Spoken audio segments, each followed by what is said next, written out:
नमस्ते। मैं दिल्ली से बोल रहा हूँ। हाँ बोलिए। मैं नरेंद्र मोदी बोल रहा हूँ। हाँ सर।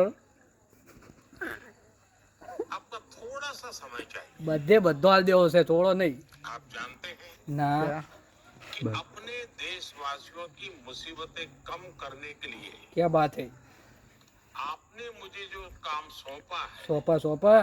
मैं दिन रात वो काम कर रहा हूँ। ठीक है, thank you very much.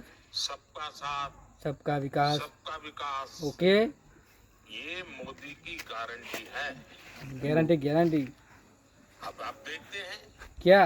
Jan Dhan bank खाता हो, हाँ पीएम आवास योजना हो, हाँ छोटे किसानों को पीएम सम्मान निधि का लाभ हो, हाँ हाँ युवाओं को मुद्रा योजना का लोन हो, हाँ रेहड़ी पटरी वालों को बैंकों से मदद हो, हाँ हाँ पशुपालकों को, हमारे मछुआरे भाई बहनों को सपोर्ट करने की बात हो।